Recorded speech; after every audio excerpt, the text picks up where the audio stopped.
Halo, Assalamualaikum warahmatullahi wabarakatuh. Selamat malam semuanya.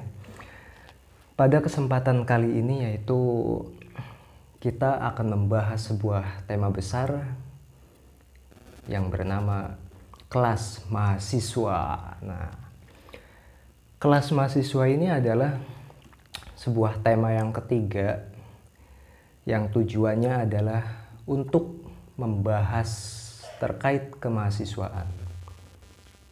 Dan juga sedikit permintaan dari teman-teman yaitu untuk membahas kelas mahasiswa ini, karena kelas mahasiswa ini adalah yang berkaitan dengan kemahasiswaan dan juga problematika terkait perkuliahan.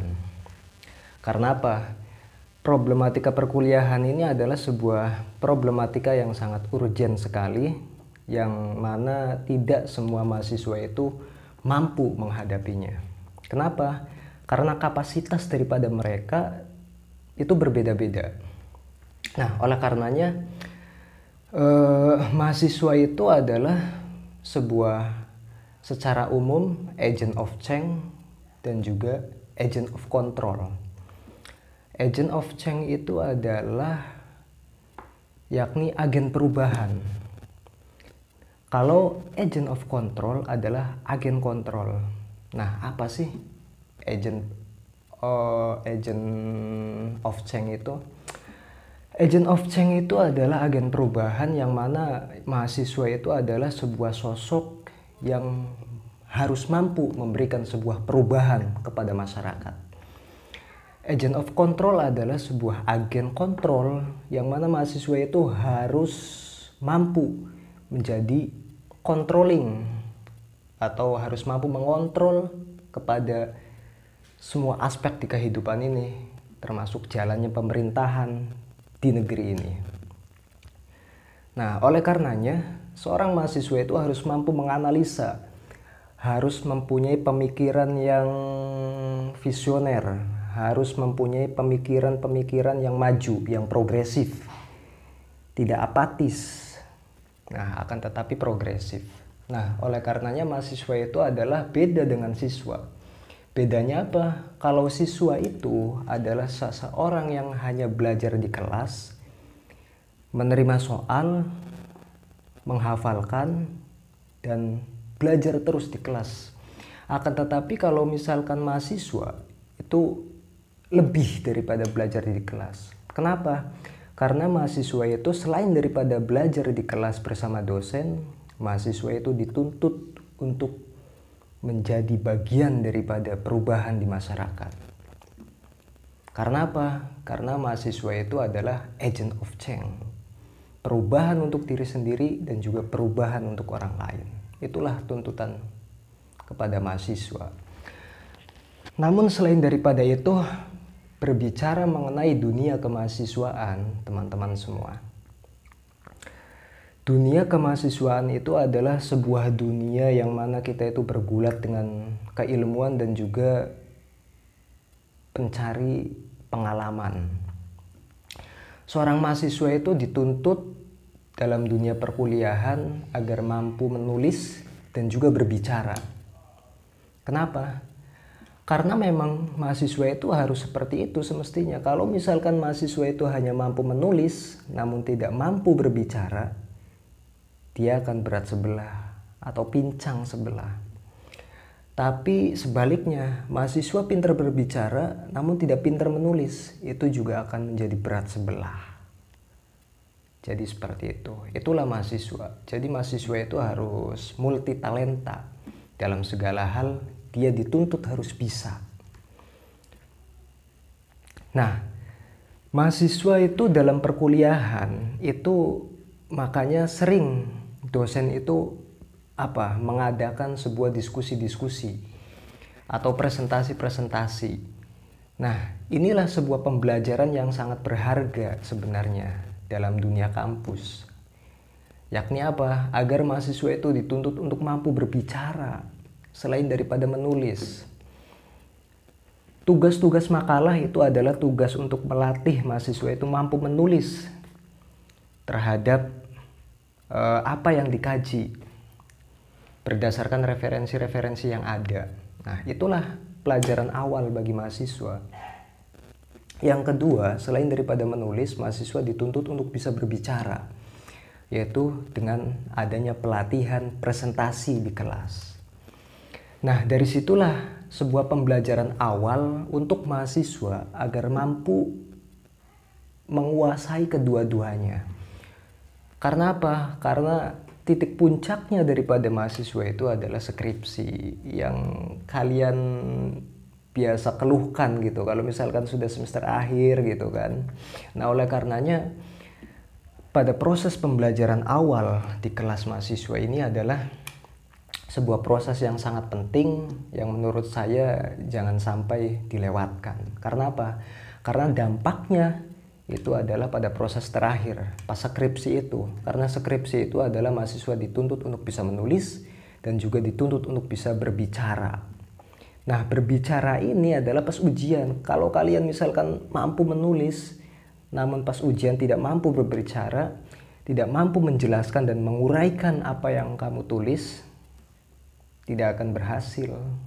Karena apa? Karena kalian tidak mampu mempertahankan itu. Nah, dalam dunia kemahasiswaan juga di sini mahasiswa selain daripada belajar, ada yang namanya organisasi kemahasiswaan. Organisasi kemahasiswaan ini adalah sebuah organisasi yang memberikan pengalaman dan pembelajaran yang sangat penting kepada karakter kalian. Kenapa? Karena organisasi ini adalah sebuah implementasi terhadap keilmuan yang kalian dapat dari kelas. Kalian belajar di kelas bersama dosen, kalian mendapatkan ilmunya. Dan di organisasi itu adalah sebuah implementasinya terhadap keilmuan tersebut. Nah, biasanya di kampus-kampus itu ada yang namanya organisasi intrakampus atau yang biasa kita kenal UKM, unit kegiatan mahasiswa. Nah, UKM ini adalah sebuah organisasi intrakampus yang di backup oleh pihak kampus. Biasanya seperti itu. Kalau di kampus saya dulu pada zaman S1 itu UKM banyak sekali. Ada yang namanya UKM LPTQ, yaitu Lembaga Pendidikan Tilawatil Quran. Ada yang namanya UKM Sigma, Studi Gender Mahasiswa. Ada yang namanya UKM Speak, yaitu UKM yang mempelajari bahasa-bahasa asing seperti bahasa Inggris, bahasa Arab. Terus ada yang namanya UKM Zenit. UKM Zenit ini adalah sebuah UKM teater. Terus ada lagi yang namanya UKM Al-Mizan, yaitu UKM yang mendidik kadernya itu mengenai menulis, pokoknya yang model-model menulis kayak gitu. Apa namanya istilahnya lupa. Terus ada lagi UKM El-Fatah, itu tentang musik. Terus ada lagi UKM Gemalawa. Gemalawa ini adalah sebuah UKM yang mempelajari tentang mencintai sebuah keindahan alam. Terus selain daripada itu ada UKM yang berkaitan dengan jurusan seperti halnya HMPS. HMPS ini adalah Himpunan Mahasiswa Program Studi. Waktu zaman saya itu adalah sebuah UKM prodi. Nah, UKM jurusannya namanya HMJ, Himpunan Mahasiswa Jurusan. Di atas HMJ itu baru ada BEM, yaitu Badan Eksekutif Mahasiswa. Nah, mahasiswa ini silahkan saja boleh mengikuti daripada organisasi intra tersebut kalau kalian mampu mengatur waktunya. Karena apa? Karena manfaatnya memang banyak sekali dalam organisasi tersebut. Selain daripada melatih karakter kita, melatih mental kita, namun melatih daripada pengimplementasian keilmuan kita dalam ranah organisasi tersebut. Nah, jadi seperti itu kawan-kawan. Selain daripada itu juga ada yang namanya organisasi ekstrakurikuler.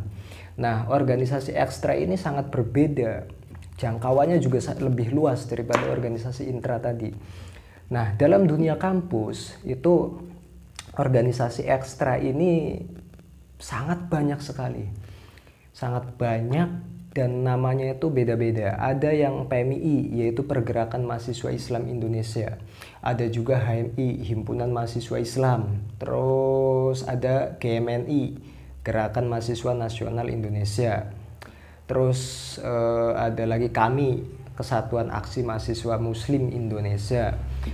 Kalau di kampus-kampus umum itu yang kampus backgroundnya Islam, tapi kalau di kampus umum itu ada lagi masuk biasanya organisasi ekstra GMKI, Gerakan Mahasiswa Kristen Indonesia. Terus banyak lagi pokoknya, saya tidak hafal karena saya sendiri di kampus S1 itu hanya ada organisasi PMI, HMI, kami, dan GMNI itu di kampus umum adanya, tapi kalau di kampus saya tidak ada. Nah, dari organisasi tersebut itu banyak sekali manfaatnya jikalau kalian itu mengikutinya. Nah, dengan catatan kalian harus mampu membagi waktunya gitu antara kuliah dan organisasi. Jadi jangan sampai kita ikut organisasi namun waktunya itu tersita banyak untuk organisasi, dan itu sungguh sangat merugikan sebenarnya. Bagi kalian semua yang masih kuliah misalkan semester 1, 2, 3, kalau misalkan belum mampu mengatur waktunya, lebih baik saran saya jangan mengikuti organisasi baik intra maupun ekstra. Tapi kalau kalian ingin belajar dulu ya silahkanlah masuk ke intra dulu gitu kan. Intra misalkan HMPS, yang himpunan program studi atau himpunan program jurusan, himpunan mahasiswa jurusan, atau organisasi ekstra kalau kalian mampu mengatur waktunya. Jadi seperti itu aja. Jadi yang namanya kuliah itu adalah bagaimana kitanya gitu, bukan bagaimana dosennya atau bagaimana gurunya. Jadi kalau seandainya kita itu mampu mengatur waktu kita antara kuliah dan organisasi, ya kita bakalan aman terhadap nilai-nilai yang kita dapat dalam bangku perkuliahan tersebut. Akan tetapi kalau misalkan kita tidak mampu mengatur waktunya dan kita terlalu fokus terhadap dunia organisasi sehingga kita terlena dan melupakan kuliah kita, itu justru malah merugikan kalian. Karena apa? Karena tujuan daripada kalian yang paling utama daripada itu adalah apa? Yaitu kuliah dulu sebelum organisasi. Organisasi itu penting, tapi kuliah juga jauh lebih penting daripada organisasi tersebut. Memang pengalamannya sangat banyak jikalau kalian mampu mengatur waktunya. Gitu saja. Prolog dalam video kelas mahasiswa, dan nanti silahkan kalian bisa memberikan sebuah tema apa terhadap tema besar pada kesempatan kali ini, yaitu kelas mahasiswa. Nanti yang lagi skripsi silahkan kendalanya apa, dan juga kalian dari kampus mana misalkan. Demikian saja dari saya. Wassalamualaikum warahmatullahi wabarakatuh. Sukses mahasiswa.